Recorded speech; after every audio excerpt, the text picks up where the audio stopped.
Aloha, everyone, and welcome to Civil Beat's Ideas Live show for Wednesday, April 21st, 2021.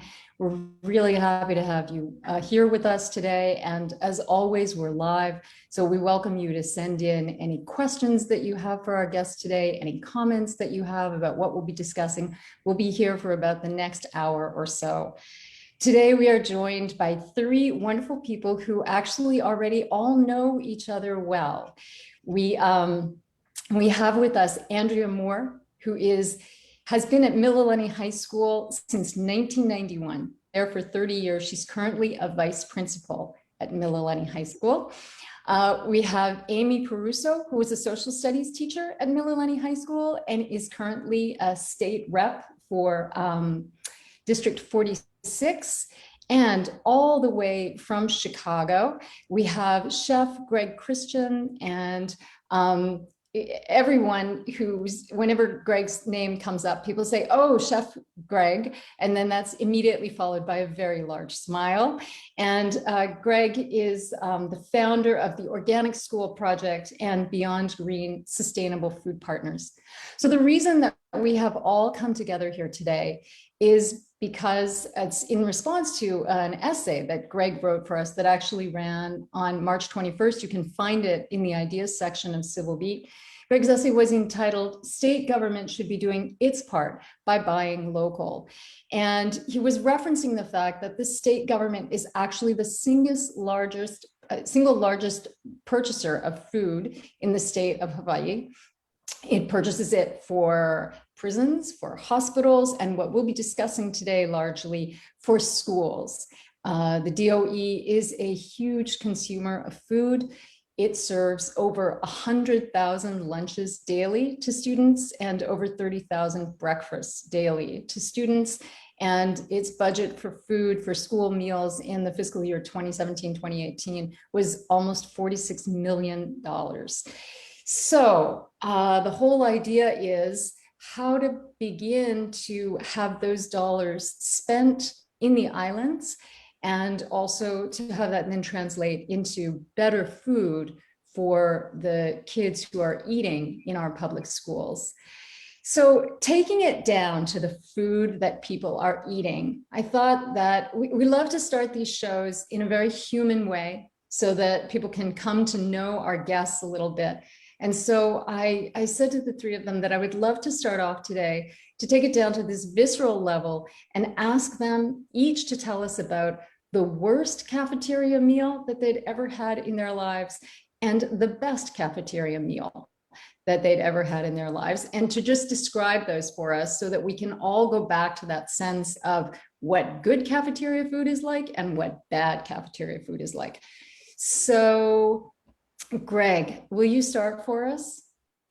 Sure. Thanks for having me on, Julia. I guess the worst cafeteria meal that I had personally, and I actually ate it over and over again, was in high school at Oak Park High, where I had really, bad acne. I got this super greasy, the greasiest pizza that there ever was, and I would eat it, and I didn't know why I ate it. Everyone else ate it. I was like trying to fit in. I was like on the chess club, and I'm like, oh, if I eat pizza, maybe people will notice me. And with cold French fries, and like, so this double carb, and then I was in all these hard classes, like sleeping, and then people like Andrea were waking me up, saying, wake up, in the afternoon classes. And did you want the best one I had, or is that later? Absolutely. We want to hear the best one too. Well, a recent one was when I was working in the Kohala School District. I wasn't from Hawaii, and I'd never been to Hawaii, and the kids were telling me about this dish called lau lau. And so I went and asked the cafeteria ladies what lau lau was, and they told me what it was. And so I said, well, we got to put it on the menu. So we made, soon afterwards, like 500 lau laus. And we served it with poi, which, I didn't know what that was, but the kids wanted it. And so let's give it to them. And then with some local papaya, and I can't remember the green vegetable that we serve, probably leafy greens from a farmer named Dash. And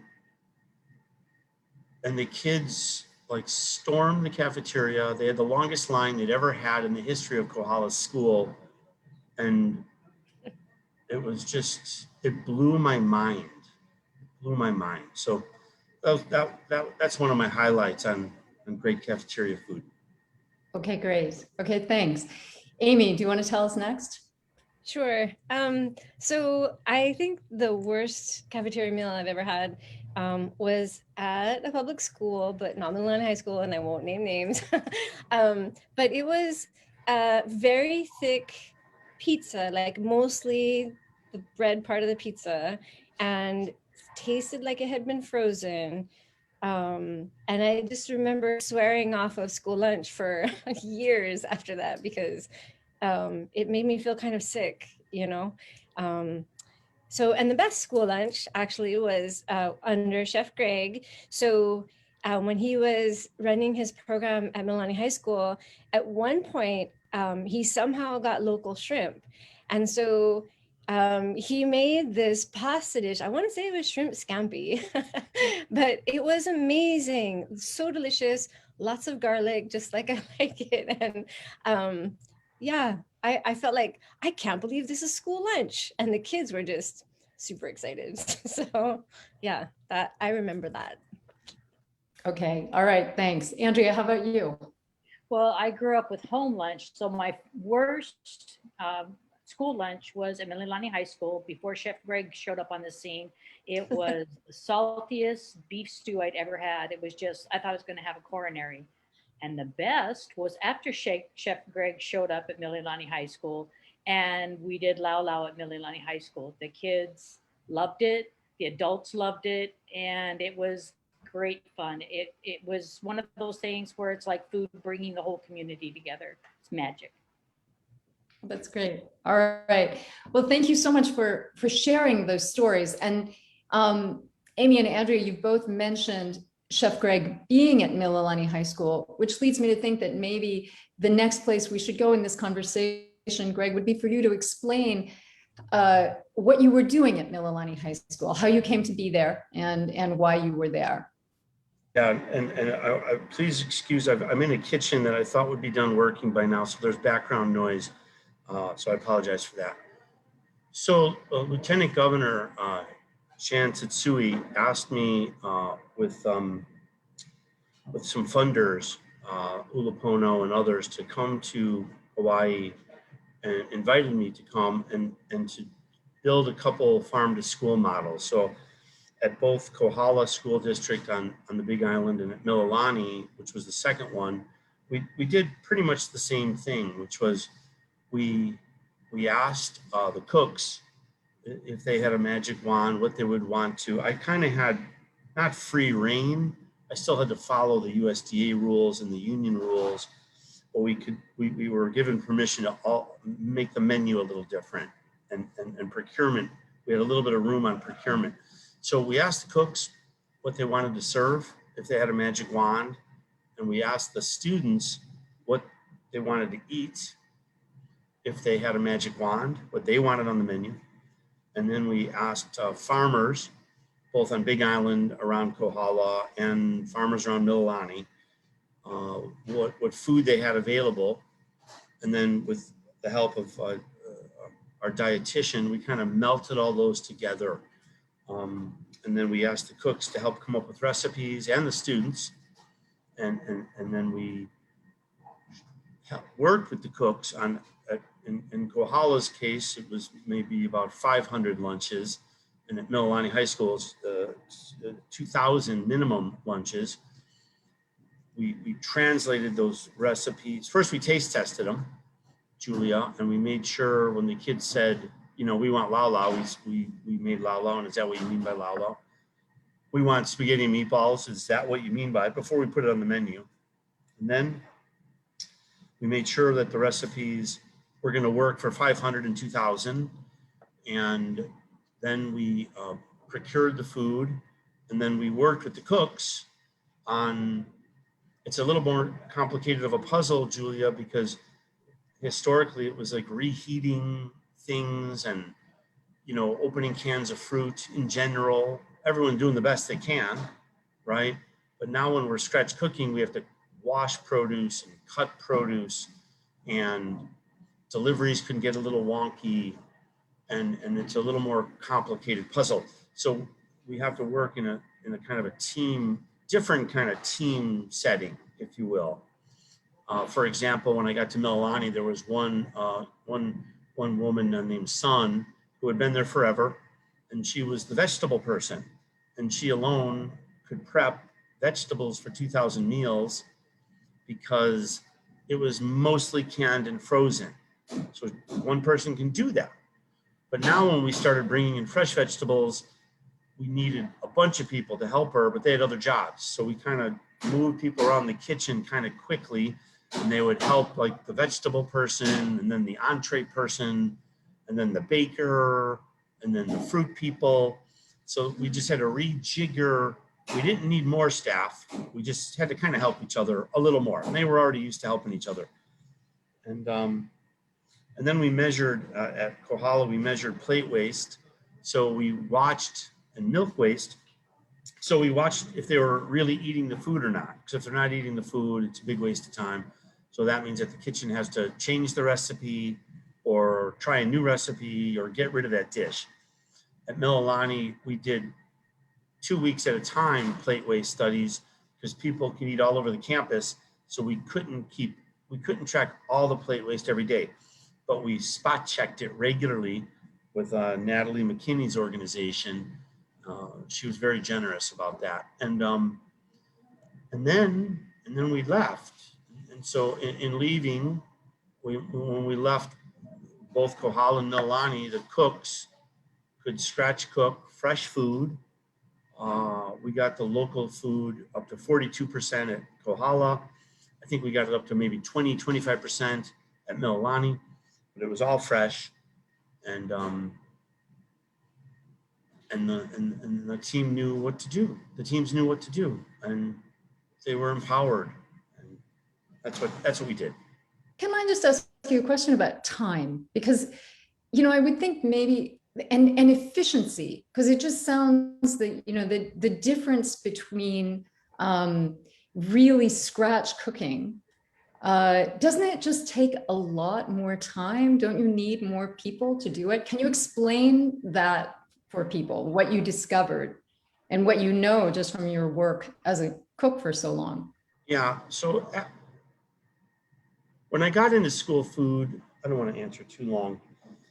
And I was a fancy chef for 25 years. And so when you make that kind of food, you have like 10, 20 bucks for the salad, right? 30, 40, 50 bucks for the entree.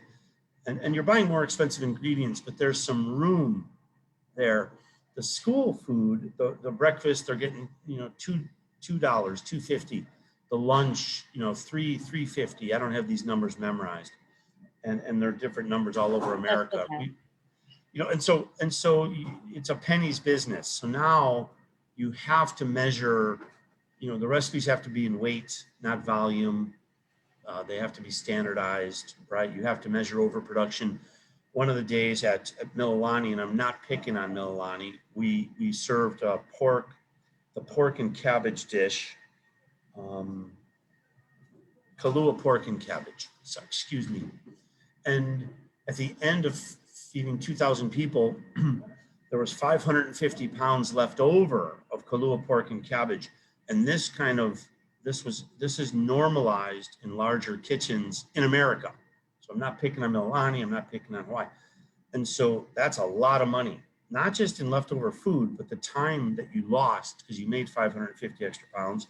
And so you cut cabbage and you cooked more pork and you had to wash more dishes. Then you have to mess with it in the freezer and the cooler and label it and reheat it. So that's one big thing is making just the right amount of food that you need, and portion sizes need to be exact. But then the other thing is this working togetherness.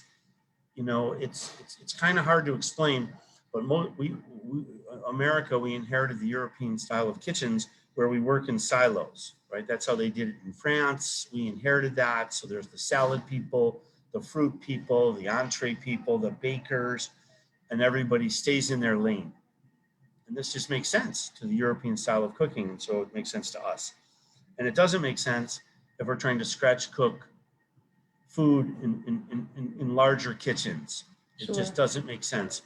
So why can't, while the baker's bread is rising, those baker helpers go over and help cut vegetables for a half hour? Now a half hour into it, the vegetables are done. And now the vegetable people go back and help the baker, because at Milani, and well, up in Kohala, Sarah Poulet had to make 450, 500 dinner rolls. Let's go help Sarah. In the old days, Sarah did it alone, right? And she could do it. That's all she could do all day. But now a couple people are over there for a half hour rolling out dinner rolls. Then they go back to their thing, and she goes and helps them while her bread is in the oven. So it's that's it at a high level. Okay. So And this hurts people's brains. This is not normal at all. So this anywhere, in any hospital kitchen, long-term living facility, everyone's in their lane in America. And if everyone stays in their lane, then this kind of scratch cooking kitchen will cost more money, because you will need more labor. okay. So Andrea, I'd love to bring you in here. So Greg shows up and he wants people to be driving and crossing lanes and doing all of these things. What was the reaction like on the ground? What happened? Well, the reaction of the cafeteria people, they really thought he was going to come in like chop or kitchen from hell or whatever and be really mean to them and yell at them. And he sat quietly in the storage room and watched them for about a week or so. And then he conned me into driving him across the street in a golf cart in the dark to get coffee from Starbucks. And we had conversations. And he had lots of conversations with those people, sort of gained their trust, asked them to try different things. And it was, that front load was definitely worth it, because Greg's been gone now from Hawaii for 10 or 15 minutes, and Kohala is still stubbornly sticking to their cycle that allows them to do scratch cooking. They won't give it up in spite of what the DOE would like them to do. And Mililani High School, same thing. We're hanging in there. With COVID this year, we're doing grab and go for the whole region, for the Mililani complex. And we're serving easily 500 or 600 grab and go meals a day. Just bear in mind that those 500 or 600 meals go out in half an hour. So those people are working their tails off, coming up with fresh food and cranking it out. And we're handing it as fast as we can into car windows for kids and families. And it's just a really, really different kind of thing. Greg's talking about bucking the union, bucking tradition, bucking the federal government, because this is the way the federal government has set up school lunches across the nation. And they want every school in the nation to be lockstep to maximize supposedly agriculture. I grew up on a farm, and I say, well, I can't say a bad word, but I say that that's kind of nonsensical, because what they're actually doing is the back end of agriculture. The stuff that's the fresh, that's not sold, that is canned, that's what they're feeding to school kids, not the front end. And in Hawaii, of all places,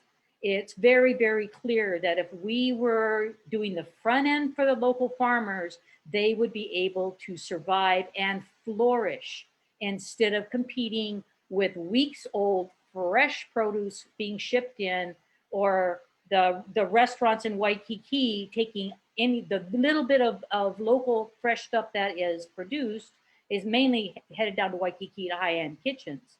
And what Greg proved was that even though we paid a little bit more for the fresh produce, we knocked out the waste. So we actually, in the end result, we had a benefit of about $100,000 in one semester. Think of what it would do across the entire state.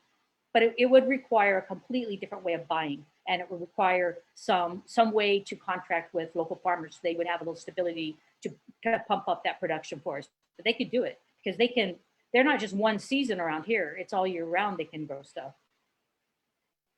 Yeah, yeah, that's wonderful. And so Rep Perusso, I'd love to bring you in now. And maybe we could talk a little bit, Andrea, you were saying that in Kohala and Mililani, you didn't want to go back, that you were going to stay with scratch cooking. But Rep Perusso, could you talk a little bit about what the norm is for schools other than Kohala, for schools other than Mililani? What is the norm for school lunches across Hawaii under the DOE at this point? I think the norm is, and it's been exacerbated under COVID,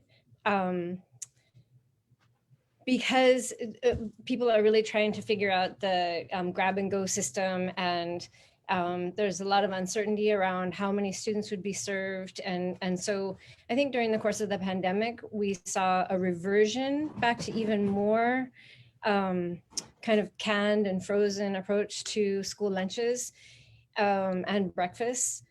But I think, it's hard to describe a norm, because I think every community differs. I think that communities like those on Kauai that are very much surrounded by agriculture, by farms, they're much more attentive to the possibilities of feeding their school children with the food that they're growing. So I think on Kauai, we're starting to see a movement. And I think that statewide, the pandemic has really sparked an interest. So there's a farm to school hui. It's advocates from all of the islands who come together to talk about strategizing, not just working with this procurement issue, but also gardening in schools. And how do we get kids' palates to change by introducing them to those foods, not just by growing them, but also cooking them themselves. So work is happening, I think, on a lot of different levels in different pockets. And I think groups like this Farm to School, who we are bringing those folks together. And I think too, the pandemic really heightened our sense of urgency around this question, because the food insecurity issue just became paramount, right? So we all became crystal clear about the fact that, if the barges don't come, we don't have food.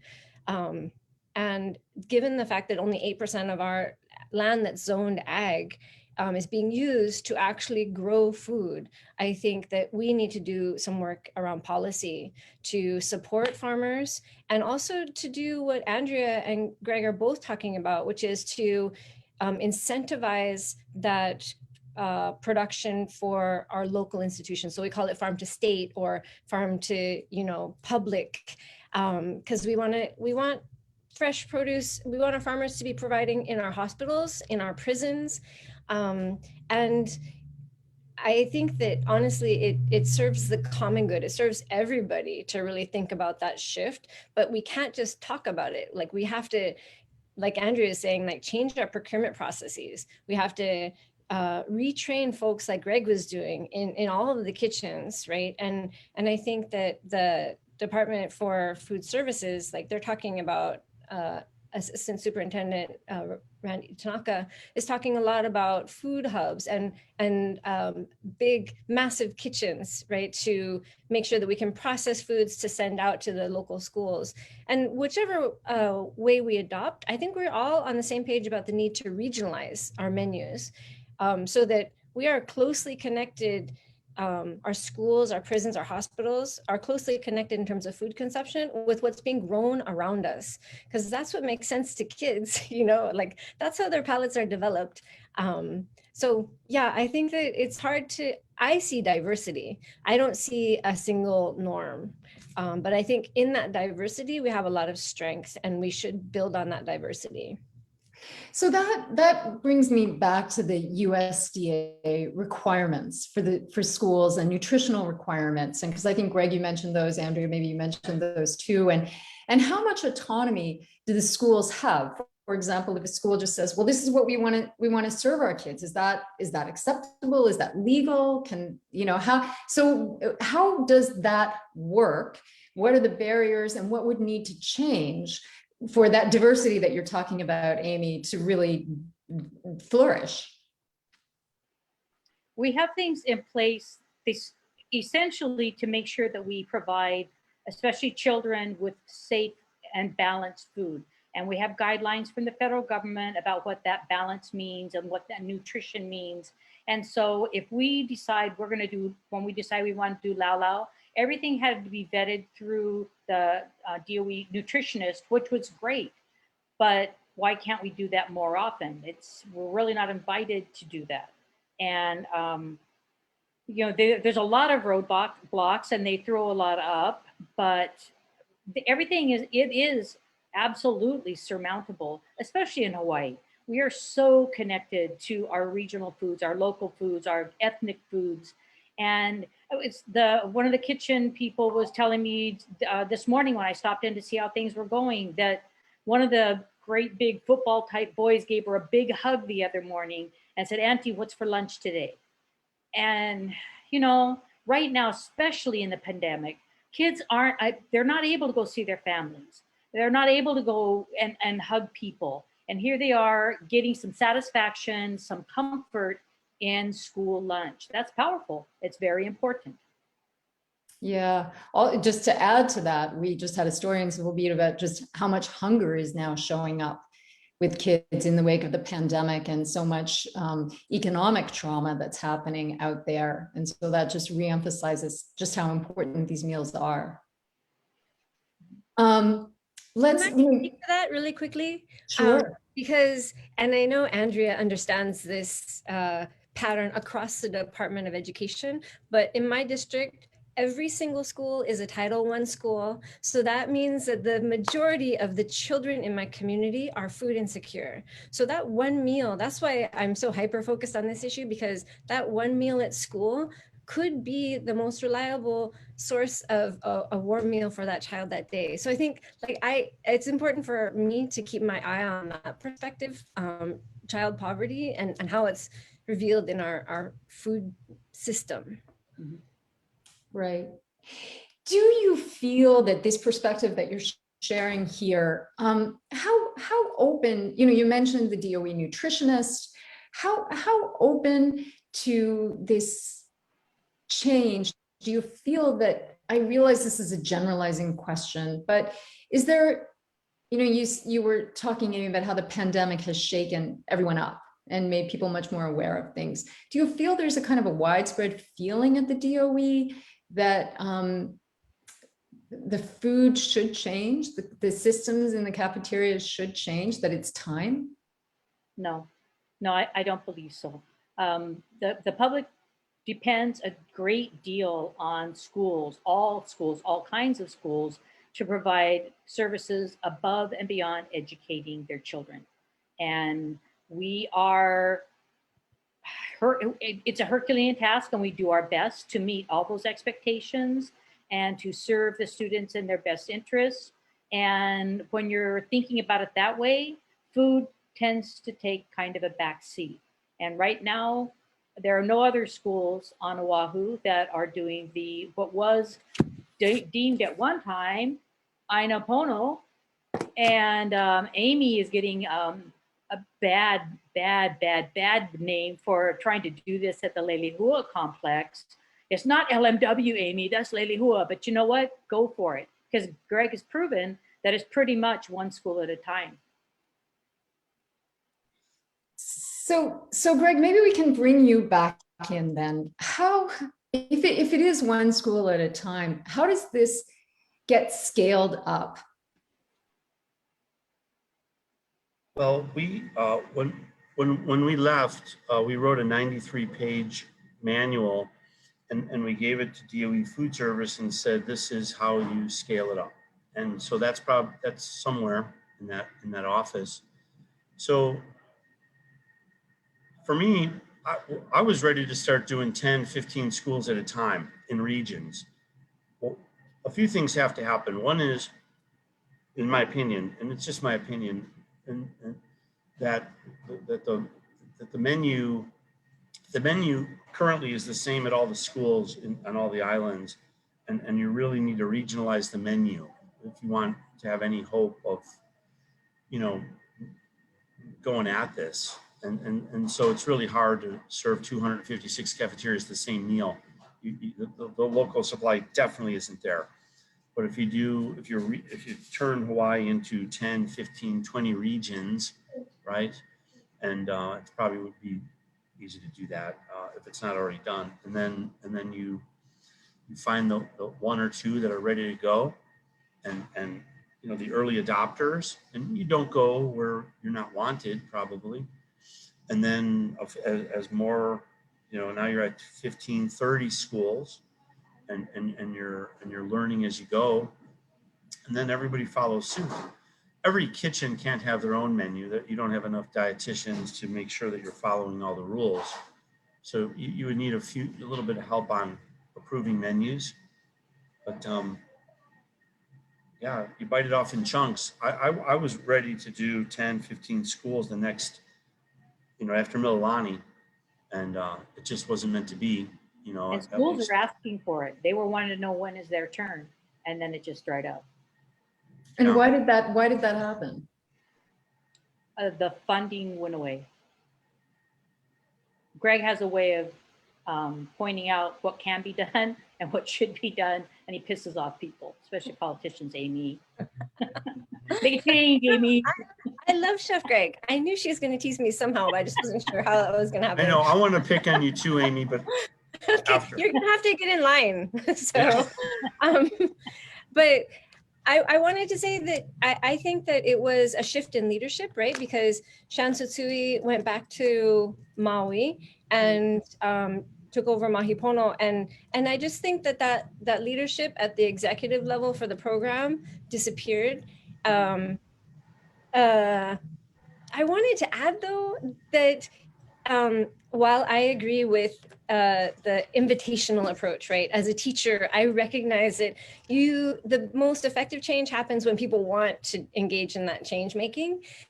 But I also think that you can write laws that shift behavior. Until people are ready to change their thinking, at least they will behave differently. So I also think that's an important path for change making. Okay, so let's get into that then, because I think we've been talking very specifically about food and the ways that the cafeterias are working, but a big part of the topic today is how to get the state to buy local, right? And that's forcing a behavior, just like you're talking about. So let's begin to explore that part of the equation. What's happening at the legislature at the moment, Amy? So really quickly, I had a bill that would have compelled the state to actually use the geographic preference that is afforded under federal law. It's existed since 2014. They could have been using it this whole time, but they have not been, to avoid like this issue of parceling, right? That measure did not pass, but two important measures are on the verge of being signed by the governor, fingers crossed. So one is House Bill 767. That will require by 2030 that 30% of food used in public schools is locally sourced. So that's a tool we can use. And then the second is HB 817. And that is a broader approach. And it says it scaffolds up every 5 years, but by 2050, 50% of all produce used in all all state agencies will be produced locally. So those are on the verge of passage. So I'm looking forward to the impact of that legislation. Okay.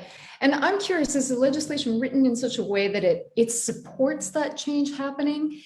In other words, because that's going to require, that amount of produce of agriculture then is, of course, causes a whole cascade of things that are going to need to happen. So how does the legislation allow for that? Yeah, I think that, well, if you read, just for fun, go into HB 817 and read like what kinds of metrics need to be reported to the legislature. And it's really fascinating and exciting because the department and the agencies are going to be, and for both of the bills actually, are going to have to talk about how they're doing this work. So we're not mandating the methods, but we are saying that this needs to happen. And I think giving them time, I think 50% by 2050, I think that's fair. And it will require stakeholders to continue to come together, just as we have to do for our clean energy goals, to talk about our methodology and our strategies. But when you set benchmarks in place for agencies, then you start a whole different conversation. And I think the next step, of course, under the pandemic, and especially the state government, because we're not funded by property tax, we don't have a lot of money for public schools. So we are going to have to talk about financial support as the economy starts to recover. But it is also about restructuring, right? And thinking how we can do things with the same resources where we can actually save money. As Chef Greg said, $100,000 in one semester at Milani High School.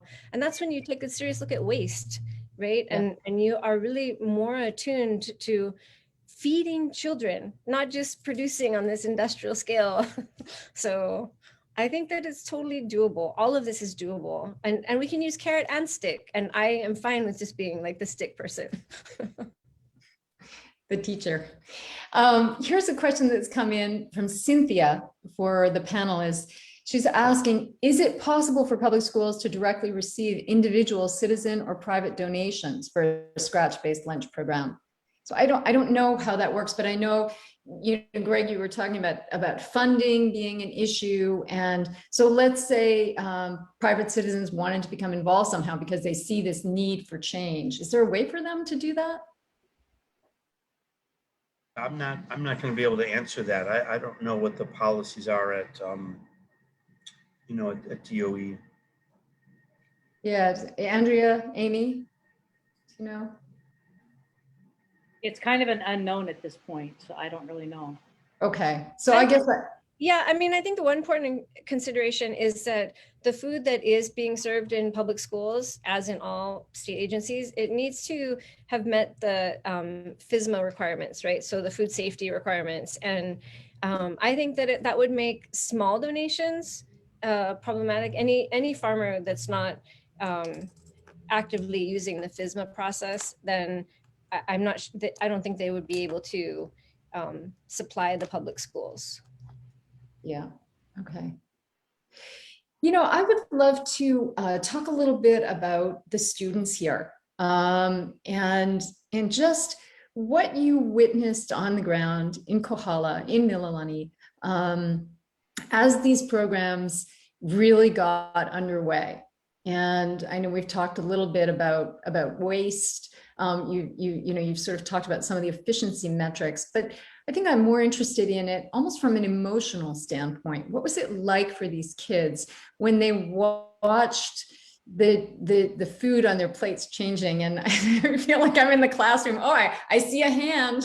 I'll call on you, Amy. I want to talk first because I haven't talked enough. Just kidding. But I want to say I was a classroom teacher when Greg was at Milani High School. And so I had advisory, right? And I had a lot of students who were involved in student council.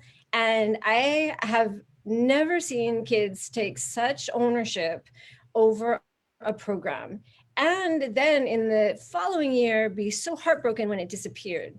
So I just want to say, like, you got to be careful what you empower kids around. Like you have to you have to keep it going because they really owned it at Milani High School, and they were the engines of change, really. I mean, Chef Greg and the administration really empowered them. So that was beautiful. Okay. Greg, Andrea, can you tell us a little bit about that? Bring that alive for the viewers.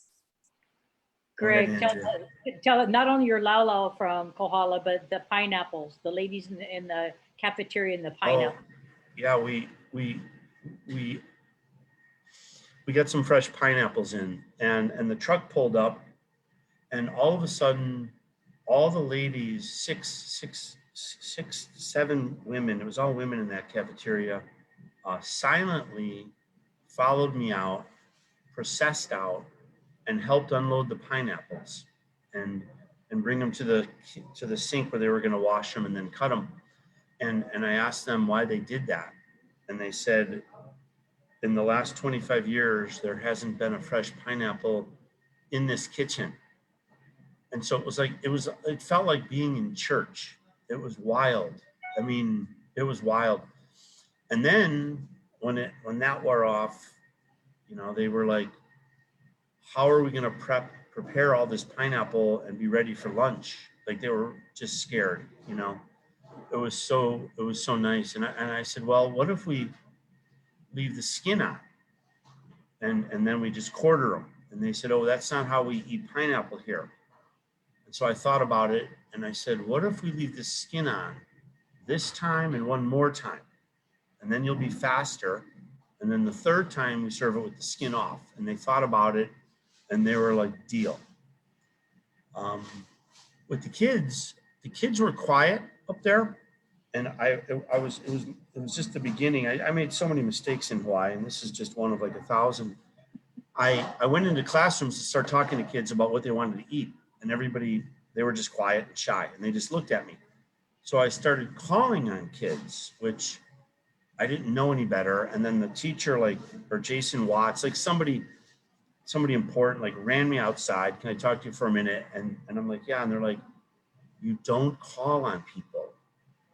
And so I was like, oh, what do I do? You know, how do I find out what they want to eat? And they said, let them fill out a survey. So we did that. It worked. It was so great. I learned so much. But then I decided some kid or art teacher, somebody came up to me and they said, can we paint murals in the cafeteria? And I knew a local artist, and so I went to the principal and I said, the kids want to paint murals all over your beautiful white cafeteria. I know it's crazy. And the principal was like, absolutely. And so now this quieter group of young people, their voice, I mean, I'm going to cry. It was unbelievable what they painted and just quietly and like just poured their hearts out onto the walls of the cafeteria, basically honoring the land and the ladies who were cooking for them and their ancestors. It blew my mind. So that's one story. Even school cafeterias can be emotional. When our cafeteria decided to do a vegetarian pizza, the first time they did it, this girl ran up to one of the ladies and she was crying and she said, thank you so much. I'm a vegetarian and it's the first time I've ever been able to eat at school. It's like, wow. It's good too. Yeah. Yeah. Well, you know, people talk about how, you know, food is love, and how someone, if you feed someone well, they feel your aloha in that food. They feel your respect for them in that food. And so I think that's why I was just curious whether you felt that the students were really taking that in. Yep, they are. Yeah. Here's a question that's come in from Natalie. She says, the DOE School Food Service Director position has been vacant for over 6 months. Having a director who has previous experience in school food and knowledge of USDA guidelines is paramount. She's wondering why that position has not been filled. I'm not sure if anybody here knows. Amy, Andrea, have you anything about the DOE Food Service Director? Have no. So I don't know about, well, the food service director, that position was just vacated, I would say maybe in January. And that sounds like a long time ago, but during the pandemic, that's just a blink. And I'm confident that it'll be filled soon. There's someone I have in mind who he knows who he is. But yeah, so we're hopeful that there's a great person who fills that position. But this bill, actually, the one that I talked about first, HB 767, it also creates a farm to school coordinator that was previously located in the Department of Ag. It moves it to the DOE, which I think is more productive because the Department of Ag didn't want it. So let's house that work in the DOE and really go after it. So those are 2 positions now that we have to fill. Okay, and can I just follow up on that? So you mentioned farm to school, but how in the midst of all of this did the school gardens fit in? What part of the puzzle are the school gardens? I can talk. Well, I know that Nancy Redfeather with Betsy and her solid team at the Kohala Center had a lot to do with school gardens. I mean, I feel like when I was there working, you know, I felt like I was standing on the shoulders of Nancy Redfeather, and I know a lot of other people who's, you know, I probably can't name, but that woman's a warrior. And I'm sure when she started, and, you know, I don't want to talk for her, but she was putting school gardens in with a solid team and funders, and probably thought scratch cooking local food and cafeterias was right around the corner. And so that's, you know, I know, but there's other people that are in this chat that know, you know, way more than me. But I just also, before I let it go, I, for the first time in like 30 years, applied for that job of head of Hawaii schools. I hadn't applied for a job. I didn't even know how to, I didn't have a resume. It was so, I was so cute, you know, trying to do it, but I don't have the college. So they declined me right away. I went to a chef school 40 years ago, you know, 100 years ago, and it was, and all they had were associate degrees. So they told me no, and I was kind of bummed out, but, you know, I'm still open to coming back and helping Hawaii if Hawaii will have me. It's, you guys have it all. It's right in front of you. We do. Yeah. Here's another question that's come in, and it gets to farming. It says, I work with farmers here in Hawaii, some of whom have provided food to school and other institutions. What they often remark is that payment comes to them very late, well past the 30 or even 60-day mark. What can be done specifically to help them get paid more quickly? So that's, again, building efficiencies, building a system that works better. Who wants to speak to that? Maybe Amy?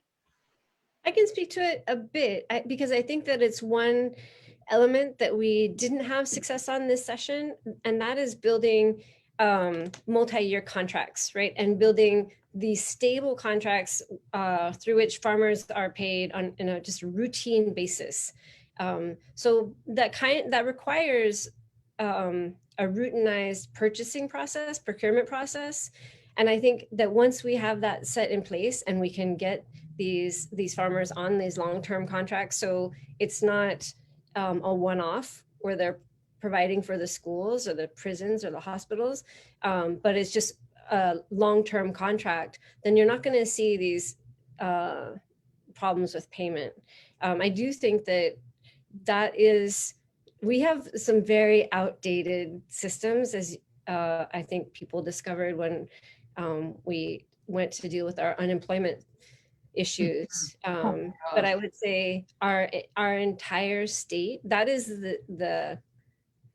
that is the nature of the entire beast. Like, everything is outdated. We need to update everything. So it is in part about updating our technology. Yeah. So let's, we've been going for about 50 minutes here. I think I really want to really focus on how this moves forward in a kind of a practical way. So I guess I'm curious about, are there other barriers to this that we haven't discussed yet, that should be part of the discussion? Are there things that are standing in the way of this change happening that should be highlighted? I think Amy might be the person who can find out with some digging, because it goes to a federal level. It's not just the state. It's not just Hawaii School Food Services. It's a federal system. We've been cranking out food like crazy for this grab and go because it's a federal system too. So how is it that we can do in times of COVID, we can do something that's expensive, it's different, but we're making it happen with the same people? Why can't we change things up at the school level, because we want to change things up for more nutritious, more palatable, better food? I don't know. Yeah, I mean, I think it is actually in part a problem related to federal reimbursements. So we aren't getting enough money to support our lowest income children. And I think that we should see some shift with the new administration. I'm hoping that those monies will increase. But I think at a local level, at a very localized level, the power of inertia should not be discounted. And the pattern of routinized habit, having done things the same way for decades and decades. Um, and it is easier to open cans, and schools don't have the necessary equipment. And oftentimes, you know, we are not compensating the folks who work in our school kitchens enough. Like, we don't require enough training from them. And so, you know, if we started to reward training with higher pay, then we might also see folks be more incentivized to get training, or to, especially the cafeteria managers, right, to do something different. I think we have to think about how to move people. And I think that the powerful thing that I saw with Chef Greg in Milani High School is that he made other people the agents of change. It was not a top down, I'm here, so we're going to do it this way. He asked people what they wanted to eat. And that's leadership. So we need to have leadership at every school asking these questions. And it can come from the community, it can come from parents. So like starting to have those conversations in your school community council with your principal. But unless the principal feels like this is something that the community wants, there are so many other issues for them to deal with that I agree with Andrea that for many schools, this is not the highest priority because they have fires burning everywhere, you know? So I think we have to think about what we're asking of school leadership to make this kind of change, and then how we can support them in making the change and to make it really positive. That's what I saw with Chef Greg, was it was really positive. And the kids are really concerned about climate change. So that waste audit, they were like all about it, you know, and they wanted to talk about their data. They never wanted to talk about their data from any other thing that I ever saw. And they wanted to talk about their data with me. And I was like, please, you know, but it was exciting. He made it exciting. Amy's right. It's that enabling of others. Greg came up with things and got people thinking and problem solving. And somehow there was the umbrella over the things that we did that we didn't get in trouble with on the federal level. We made changes to things in the cafeteria that probably would have taken 15 years to do the right way, but we did it within a week to make things happen and to produce the food we wanted to see. The emu that we made at Mililani High School, we got it certified, and that was Chef Greg and our head custodian John Kai Aba convinced the guy that, you know what, you guys are doing something that I can certify. It's safe. Yeah. Here's a comment that's come in from Natalie, and just, you know, referencing the fact that schools are dealing with so many different issues, putting out so many different fires. But she's saying, during our search for a new DOE superintendent, we need to have school food as part of the conversation with candidates. It starts at the top. So that actually raises an interesting question. How do I want to phrase this? How important do you think is food in the minds of the leadership? Are they thinking about it? You know, and if they're thinking about teachers' salaries, if they're thinking about all these different things, right, that are big issues, where is food in that? Is it kind of an afterthought, or do you feel like there really is a lot of attention paid to food? It is an afterthought, but it's something that everybody can agree about when we talk about it. And if you have a way to make, as Chef Greg put it, make it sexy, everybody's all over that. I was talking to the cafeteria manager this morning, and we're trying to figure out how to make kids want to eat Brussels sprouts. I think we've got a recipe that we can run past the nutritionist. And honestly, I've seen kids gobble this up and not leave any for anybody else. We can make it happen. Yeah. I guess another question I have too is going to waste, and Amy, you were saying the kids were so excited about the data and learning about waste. And some of the things that we've talked about today clearly would have a cost associated with them, like paying cafeteria workers more. I guess I'm wondering how much waste you think there is to be captured that would then, the savings would pay for all of these changes. So you would come out with a net zero increase in cost, or actually maybe even things would cost less. But how much waste are we talking about here? I can, well, in Kohala, we measured milk waste every day and plate waste every day. And the milk waste was pacing to be 25,000, was worth $25,000 a year in a cafeteria that, fed 500 people. And so what I was trying to do is, in capturing it, was to convince the principals to let me serve water after the cashier, because a lot of the kids were just taking milk and taking a sip. And if you do it, if you serve the food in an offer versus serve style, following the rules of the USDA, they don't have to take a milk.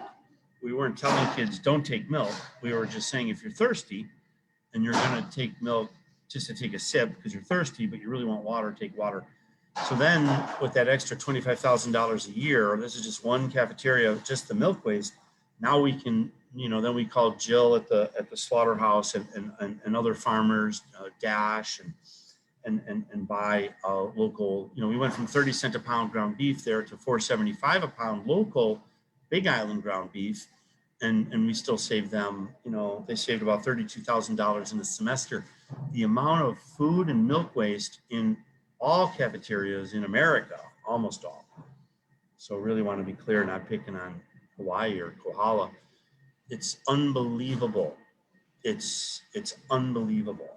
But you have to buy scales and weigh it, because otherwise it's garbage cans helps us all become unconscious. So we think the kids ate the food, and really we have to measure plate waste, Julia, because the farmers can do all this work, and people can drive the milk and the meats and the vegetables to the schools and the fish, and then the cooks can cook it from scratch, and then it's in the garbage can. And so somebody made a comment that it's only nutritious if kids eat it. Right. That is so true. I just audited a school in California, Central California, in the Central Valley, where the cafeteria workers were like crying. 5 schools, 4,000 kids. The kids take their food and throw it out. Take their food and throw it in the garbage can. There's so much food in the garbage, so much food. But if we don't weigh it, and then it's in a black garbage bag. Yeah. Here's a question that's come in. This is more broad, and they're asking, how can local companies help? Any thoughts? Maybe Amy, Andrea, any play? Is there any role for local companies to play in this picture? There would be, if there was a way for them to be able to afford to do that. And right now, that's not clear. I'm not saying it's not possible, but it's not clear. Okay. I think we have, I don't know so much about companies, but I know that local nonprofits are really engaged in this conversation. There's actually a training that is going to happen this summer, an institute for students and cafeteria managers to come together to learn about how to do farm to school. And there are trainings that are happening. So they can create spaces for people to learn and to come into conversation and to bring that conversation to their school and make that an issue, for their student council, for their principal, for their school community council. I think that the local nonprofits I see, and I think local companies could be engaged in similar ways. Yeah, well, you talked about the power of inertia on one side, but on the other, it seems to be is really, you also talked about how, like when Greg came in and there was this enabling of others, and that really was very effective in going against the power of inertia. So, we've been talking for an hour now, so our time is just about up. I mean, all kinds of great ideas. I think I want to again bring it back to the very, very specifics. And where do we go from here? What can and should we be doing? And I'd love to ask each of you to speak to that. And Amy, maybe we'll end with you, just because you can really talk to us specifically about the legislation. But Andrea, do you want to start us with that? Your thoughts about what we can and should be doing now? Well, the model that Greg started over on Kohala, we jumped on it because my principal was very passionate about school food. He grew up at Mililani High School, and he said as a child he probably was served more meals in the cafeteria than his own mother cooked for him. And so it was near and dear to him. And he basically freed me up from a lot of my other duties to be able to help Greg, whatever Greg needed, to help the cafeteria people, whatever they needed. So there was that administrative support given at our school. And the idea that it was going to go on from us, Greg was going to move with his little magic aura of whatever it is he does and move on to other schools and pick up speed. I think it was a terrific idea, but that was all pulled out from under him. They decided they weren't going to renew the contract and continue it. That was at the state level. That had nothing to do with the federal government. So the state level did not want to support that continuing change. And I really don't think it was necessarily money, because the money was being created as we went along. Can I just ask a quick follow-up to that? Was there anything negative that came out from the Mililani or the Kohala programs? Was there anything to suggest that it shouldn't just be a full speed ahead movement? If anything, there might have been people who were thinking it's too much change too fast, but we demonstrated that it could happen. You couldn't force people to change overnight, but you could help them grow into that change in a relatively short time. I think Mililani, what did it take you, Greg? About 3 months to really get our kitchen going? Yeah. Yeah. Okay. Greg, let's come to you. And I know that you have done this, we haven't really talked about it this much, but you've done this not just in Hawaii, but you've done it in Illinois, you've done it in other places. So you're very familiar with this question of, what we can and should do from here. Yeah, well, I would never tell Hawaii what they should do, for sure. But a couple of just ideas, one is I would track procurement data and per school or system-wide or island-wide, just to understand what is fresh, what is local, what is processed, to build that baseline. That's just running receipts, purchasing receipts through a machine, and that's pretty easy. At the same time, I would divide it up into regions that are 10 to 15 regions, and have menus per region, so it's a little more manageable. So we're not trying to change 250, 100,000 lunches tomorrow. I would develop a training team of local chefs, and do culinary training, math, cooking. This teamwork idea that I mentioned is one way.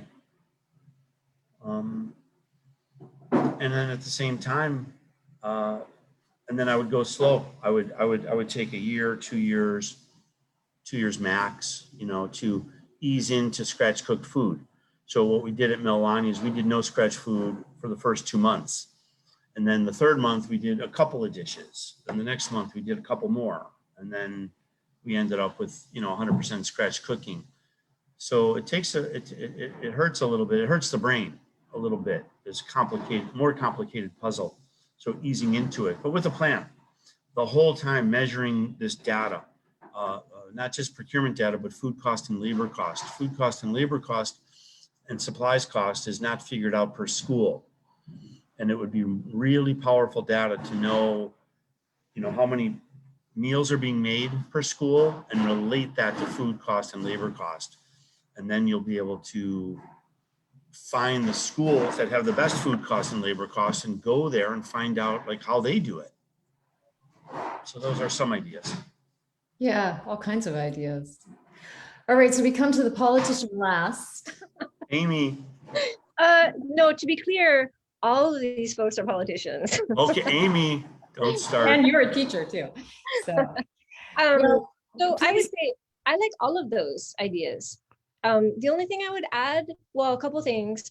The first is what other states have done is they've created a grant program. So basically schools can use grant money to procure local produce, and it's just available to the schools and they just use it to get as much, and it just gets reimbursed.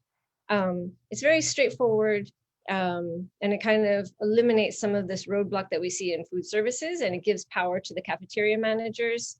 And I think that it would be the second element is figuring out a way to really empower both the principals, but also the cafeteria managers as a team to do this work. And maybe working with the CASs, maybe it's a complex wide initiative, but to give them power over, let's say, their menu development and the savings, let's say, from their wiser choices. If they're, and maybe if food is being thrown away and it's being measured at other schools, we can figure out ways to disincentivize that. Like how can we make it so that doesn't happen? And then that will also kind of help cafeteria managers and principals move in the opposite direction. Probably, Amy, the really simplistic answer to that, how to reduce waste, is just plain measure it. Because like Greg said, it's just in a black bag, we don't know. But once you measure it and you got those numbers, that was super powerful. And it changed very, very quickly when we knew that. Yeah, I agree. The other thing, Amy, is that, you mentioned changing behavior through legislation, that you didn't mind being the stick. And I guess if you can just speak a little bit more, because we're coming up to the end of the session, about the two bills, just remind viewers about them. And is there anything, if viewers want to support those bills, what do we do? Well, I mean, mostly you can clap, because I think that both bills are on their way to the governor. I'm pretty sure we still have to vote on one on the floor. So we still there's two bills. So the first bill is HB 767, and that is specifically about farm to school and about putting the farm to school coordinator in the Department of Education. So very important. And the second bill is about HB 817. It's about farm to state and increasing the produce that's used, like the local produce that's used in our state institutions, our agencies, anything that's purchased by the state, to 50% by 2050, which is ambitious, but I think that we need to have these kind of ambitious conversations and agendas to really move the needle, and then start to think about, like, I think that the next session, lawmakers, we have had to deal with economic crisis this session, and hopefully we can be moving away from that with the support of the new federal funds, and also be thinking about like how we're gonna shift our system of taxation to provide more funding for public education, and using that funding to really support farm to school. That's, I think for me, that's all connected. Yeah, absolutely. Well, I want to thank all three of you for coming and being here for the conversation today. It was really, I think, very such a window into what's happening now with school food and what is possible, change that ideally is on the horizon and coming soon. So maybe we'll do a show again in 6 months from now or a year from now, really looking by that time, maybe the new food services director for the DOE will have been hired, new superintendent will have been hired, and maybe there will be some really good and interesting news to share about what's happening. But again, we started it off with talking about best and worst meals in the cafeteria. And that was just to bring it down to this visceral level, that what we're really talking about here is people nourishing or not nourishing their bodies every day. The young people of Hawaii, this is what they're growing up on, and how vitally important that is. So thank you for coming here today to be a part of discussing that, and for all of the great work that you are doing. We want to thank the viewers for being with us today, and for sending in all of your questions and your comments and being part of this discussion. And we invite you to join us for our next Civil Beat Ideas live show will be on May 5th. We do these shows every other week, Wednesdays at 2 p.m. So thank you so much to everyone, and aloha. Thank you. Thank you. Aloha. Hello.